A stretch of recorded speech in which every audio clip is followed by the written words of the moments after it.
The federal government will begin selling crude oil to the Dangote Refinery in Naira from October 1, following a decision made during a meeting led by the Finance Minister Wale Edun.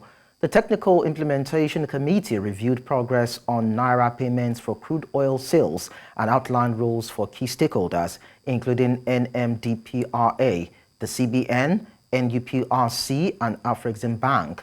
Zacch Adedeji, chairman of the FIRS and the technical subcommittee, confirmed that the first PMS delivery from Dangote is expected next month. Finance Minister Edun emphasized the importance of transparency and directed the committee to finalize the arrangement and prepare a report for President Bola Tinubu. This follows the Federal Executive Council's July 29 approval of Tinubu's directive for NNPC to sell crude oil to refineries in Naira. To discuss this, I am joined by partner Oil, Gas and Power Andersen, Nigeria, Chinwendu Enech. Chinwendu, thank you so much for joining us. Thank you for having me. Let me get your stance on the commencement of crude oil sales to domestic refineries in Naira.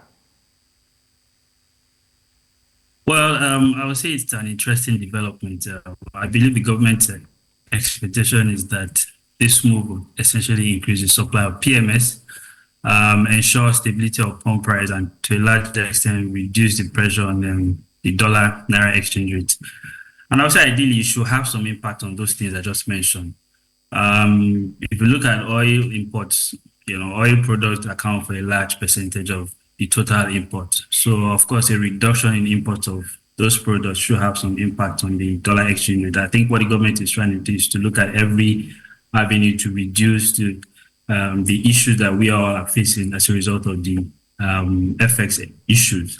If you take a look at the foreign exchange component of landing cost of PMS, for instance, before you look at under over recovery administration and all that, you have components like freight charges, traders margin, MPA, demurrage, and all that. Some researchers have established that these components usually account for about 27% of the total pump price of any petroleum product. So when you put this in financial terms, you realize the amount of money that would have been brought to the foreign exchange market to buy forex, to make this payment. So this move to sell crude to local refineries in Naira should, to some extent, reduce the pressure on foreign exchange demand in this avoidable cost of imports. Of course, if you look at local refining of crude into PMS, of course, you have to reduce the logistic costs around PMS supply. But I think it's important to mention that some issues may be faced in implementation.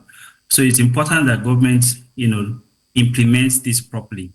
I understand that some of the independent petroleum producers, for instance, have kicked against the idea of selling some of their crude to local refineries in Naira, as it seems to conflict with the spirit of willing buyer, willing seller framework that you have in the PIA. Some are pushing against how the allocation are being made, which is based on the demand of refiners, which may exceed what is needed for domestic consumption. So they are saying, why don't you look at what the domestic consumption is in determining what should go to each local refineries. So because you want to avoid a situation where refineries with excess capacity, beyond local consumption begin to exploit the domestic crude supply obligation. So I think it's important that government, look at how this is implemented, make sure that everybody is carried along. Because again, the local producers are saying that we don't want to be forced into an obligation that we're not part of. These guys have agreements running in 2 years. So for you to then make them sell a part of their crude to local refineries is what they are pushing against. So it's important that the implementation is properly done. Because we all know what the idea is, at the end of the day, the essence is to reduce the pressure that the FX market is facing as a result of lack of forex. Okay, a part of the report also indicated that NNPC has been authorized to use 2023 dividends meant for the Federation to fund fuel subsidies and likewise suspend the 2024 interim dividend payments to boost its cash flow. Let me get your thoughts on that too. Yeah, I mean, essentially, in my view, one of the reasons for this is to help NNPC manage its cash flow. If you've been following the recent happenings, there have been allegations that most traders who supply PMS to NNPCL are refusing to honor the request from NNPCL due to its cash flow challenges. And everyone says NNPC is broke.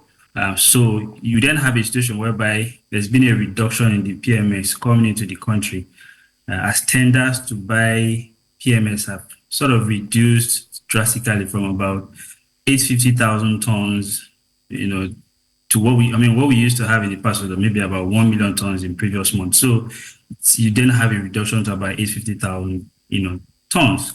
So if NNPC is able to meet some of its subsidy obligation by using this dividend to, offset some of that, of course, it may have some impact on the supply of a refined product in the short term.